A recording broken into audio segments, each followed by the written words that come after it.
Assalamualaikum warahmatullahi wabarakatuh. Alhamdulillah wa syukrulillah. Wassalatu wassalamu ala rasulillah wa ala alihi wa sahbihi wa mawalah, amma ba'd. Sahabatku yang budiman, banyak di antara kita sekarang ini galau, resah, bingung, sedih. Apa yang bisa kita lakukan?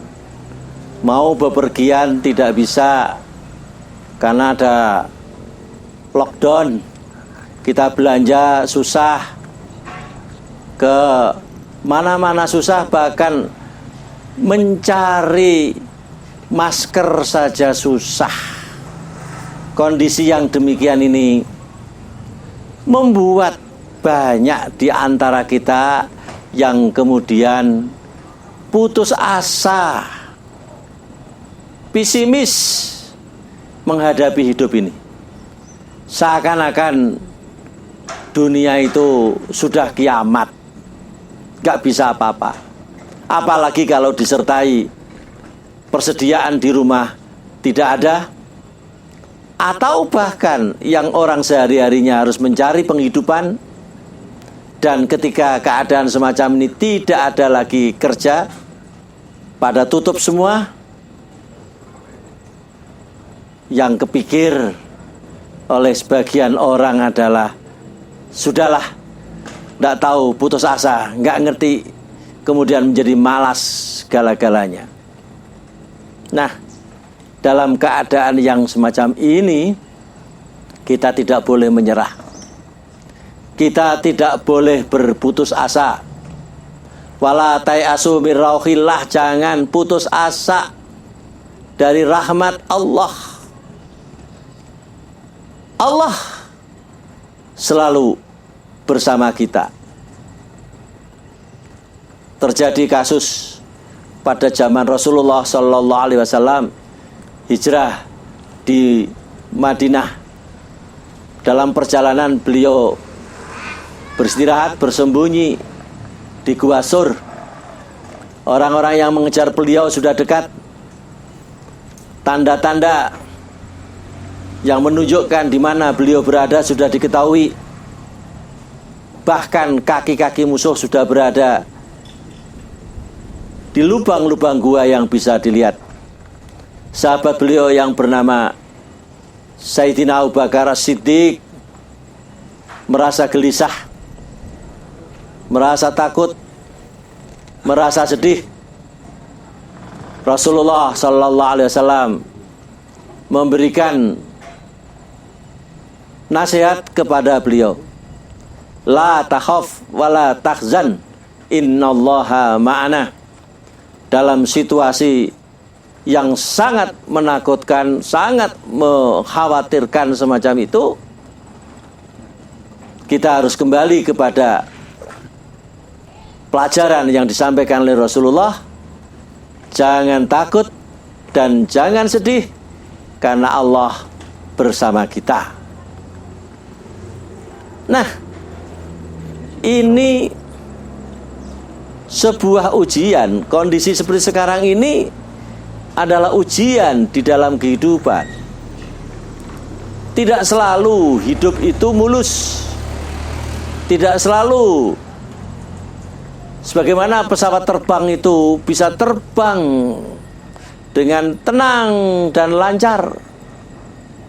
Tapi turbulensi itu ada dalam penerbangan. Gelombang-gelombang dan badai itu juga ada menerpa perahu dan kapal di lautan. Hambatan-hambatan dan rintangan-rintangan itu juga ada bagi mereka yang mengendarai kendaraan, mobil atau sepeda motor. Itulah kehidupan. Nah, saat ini kehidupan kita ini sedang mengalami sebuah ujian besar, yaitu merebaknya wabah, penyakit yang sangat ganas dan bahkan mematikan. Tetapi apa sih yang artinya penyakit? Penyakit itu makhluk Allah, wabah itu makhluk Allah. Yang menjadi sebab-sebab dan penyebab penyakit itu semuanya juga makhluk Allah. Kita manusia ini makhluk Allah. Bahkan kita itu manusia makhluk Allah yang terbaik. Laqad khalaqnal insana fi ahsani taqwim. Sungguh aku telah ciptakan manusia dalam bentuk yang sebaik-baiknya. Jadi tidak ada yang melebihi manusia. Malaikat pun kalah dengan manusia, apalagi jin, genderuwo, setan, dan penyakit. Itu tidak ada apa-apanya dibandingkan dengan keutamaan dan kemuliaan manusia. Oleh karena itu, manusia harus bangkit, harus kembali, percaya diri. Innallaha ma'ana, bahwa Allah itu bersama kita. Nah, bersama kita itu maksudnya adalah kita harus berusaha, harus memohon kepada Allah Subhanahu wa Ta'ala agar supaya kita bisa mengatasi berbagai macam cobaan, berbagai macam gangguan, termasuk berbagai macam ancaman penyakit yang ada di sekitar kita. Seorang mukmin, seorang muhsin adalah orang-orang yang percaya kepada Allah, bahwa manusia itu adalah sebaik-baik makhluk Allah dan alam semesta ini diciptakan untuk manusia, termasuk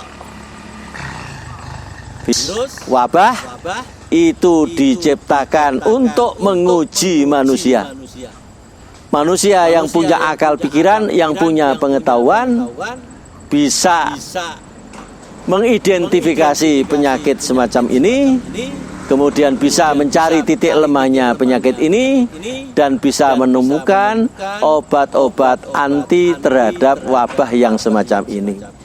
Nah, kepercayaan diri yang semacam ini itu harus ada dan dimulai dari para pemimpin, para elit dalam kepemerintahan, elit dalam masyarakat, dan elit dalam saintifik.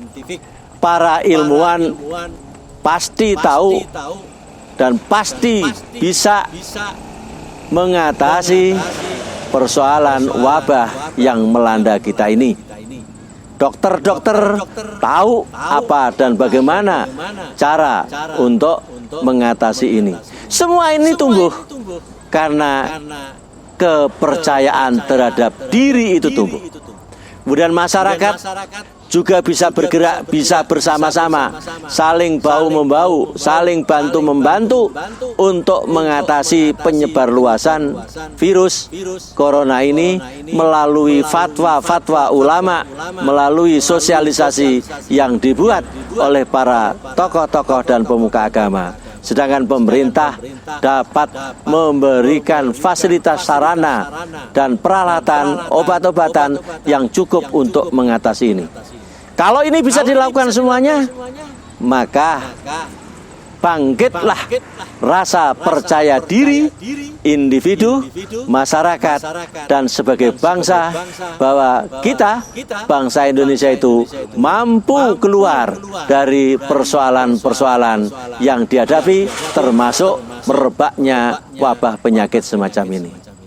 Ini sikap dan perangai orang-orang yang percaya kepada Allah Subhanahu wa Ta'ala itu demikian. Terima kasih. Assalamualaikum warahmatullahi wabarakatuh.